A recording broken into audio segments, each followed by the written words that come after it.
in those early days, there wasn't much news, particularly local news. Right. It was pretty basic. Right. It was rip and read like radio. You know, so much of our stuff came from radio. From the wire services. Yeah, the wire services, right. And then Bill Grove actually came to us as an announcer, and he got assigned once to do the news, and doing the news was ripping it off the machine, coming out and sitting behind a desk and doing it. And I'm sure he got the idea we can do better than this. And he started a news department at about 1955 or so, and he talked him into getting a fax machine so we would get pictures on the wire as well as stories, and we could talk a photographer into. We didn't have news photographers, so we had a station photographer who took still pictures and did have a camera. But he could talk him into taking the camera out and shooting fires or whatever, local news, and come back and put that on the air. And little by little, the 5-minute newscast developed into more than just reading the news. Mm-hmm. And Bill Grove was a teacher. He didn't have any training or anything that would necessarily make you think he was going to be this newsman, anchorman. Except he'd been a broadcaster. He'd been an announcer for quite a bit of time. And but there were a lot of announcers who didn't have whatever he had that developed into being a real news director. That's right. I don't know how he did it, but just one of those things. That's right. Yeah. And had the ability also to talk the management into spending money to get this and that and the other, and I guess management, and by management we would at that time be referring to Glenn Marshall, was generally supportive of efforts to develop a news department. I guess they must have been, yeah. But I think also the fact that you could get sponsors, the people, you know, I mean, they liked Bill Grove. He looked good. He sounded good, and he was doing a hell of a good job, and so I think they had people lined up, maybe even to want to sponsor his program, and of course that make management be more willing to support him, and it wasn't until later on I think that management really had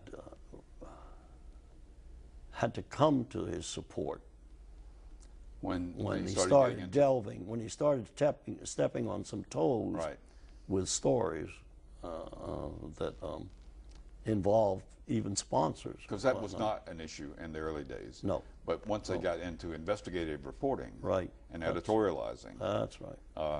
Then there were going to be some people who were going to be upset. That's right. Yeah.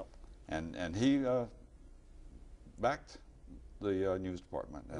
Right. And they're really crucial. And these were good friends of Mr. Marshall too, because they would.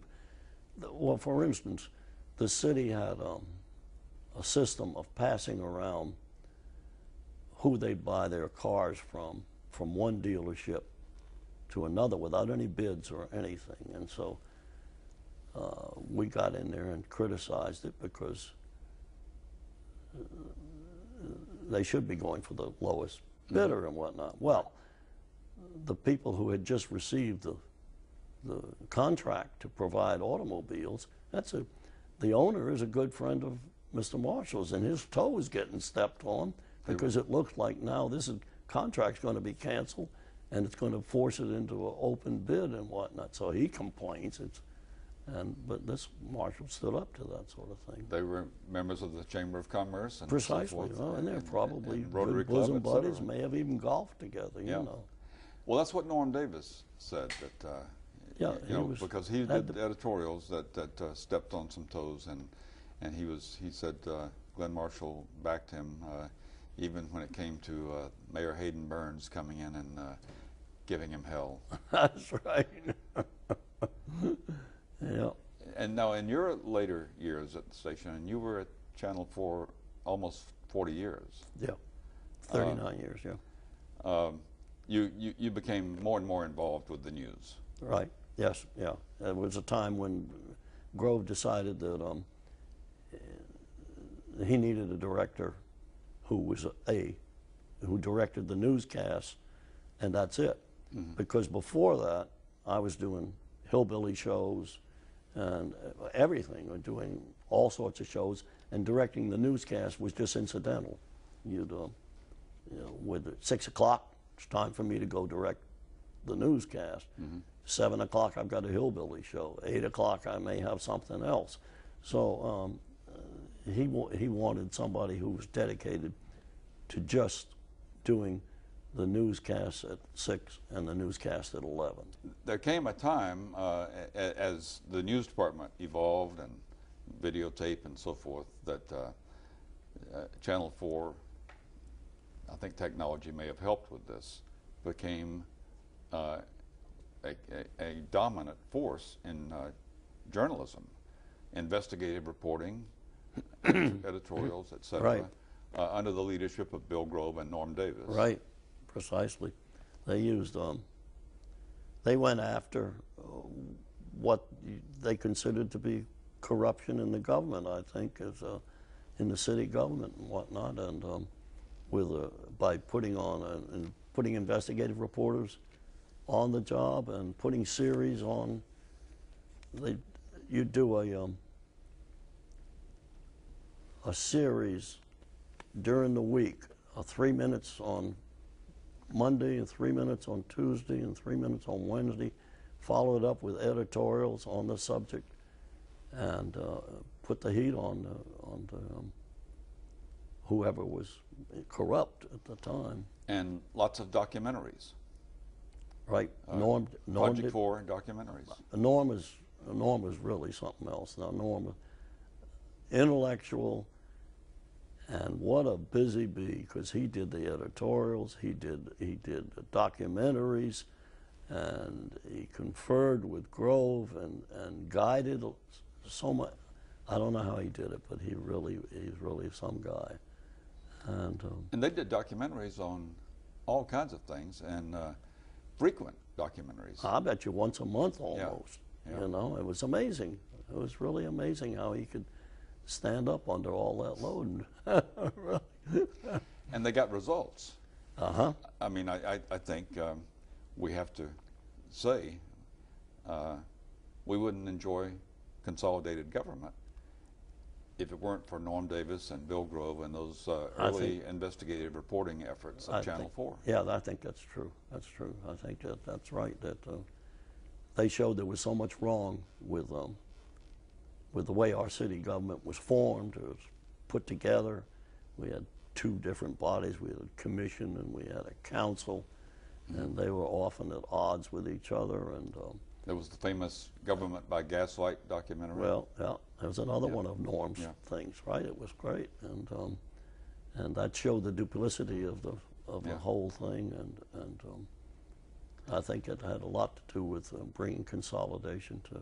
I don't know how to convey the difference in not having any videotape and things being live, and having the way it was, and the rehearsals, and then the politicals and the politicians coming over and doing their thing, all live, and making the mistakes and not knowing where to look, and I don't know. And the fascination with this new medium, people were just literally glued to the set. Well, no. And so you told me once, the things that would be done to fill up time. If you didn't have any programming, you once told me that you would just push the camera around the studio. Oh, yeah, right. That was to fill the time in the morning when the network would. Well, first of all, we'd fill the time. They gave us little 5-minute breaks that had to be done locally. We had to go on the air. So all I'd do is, I was on camera at the time, and I'd just push the camera around the studio, and we'd have maybe a bulletin board that I'd pan, and then I'd push the camera out the back door, and we'd look at people going by and going to work. But that seemed to entertain people at home. People were watching, right? They were watching. Yeah. That's right. But there would be no audio or anything particularly? Well, I imagine they were playing music, Oh, okay. but I really don't. I don't know. I don't know that. There was no announcer back there Yeah. covering. So this was just basically filling some time. That's filling, And and it was a little more interesting than the test pattern. yeah, that's right. And filling time was we had the cable in the afternoon, and sometimes the cable would get cut. I don't know, up Somewhere between here somewhere and New York between City. here and Charlotte. And Yeah, okay. all of a sudden, you didn't have the cable, and they call in people. We had music. We had musicians. They'd call in the piano player. They'd call in Ginny. They'd call in a couple of announcers, and for whatever time it took, these people would stall playing music, playing songs, trying to tell jokes, and then as people arrived, like Dick Stratton would arrive in the middle of the afternoon, pull him out there, and it was a different kind of world, and you had to keep going. They had to keep on going. There was no. They wanted to be on the air, and there was nothing coming down the cable. That's right, and they're probably calling the film and department saying, find a film and that we can put, and if they found anything, it would probably be wrestling, because we filled a lot of time with wrestling films. Wrestling was big. Yeah.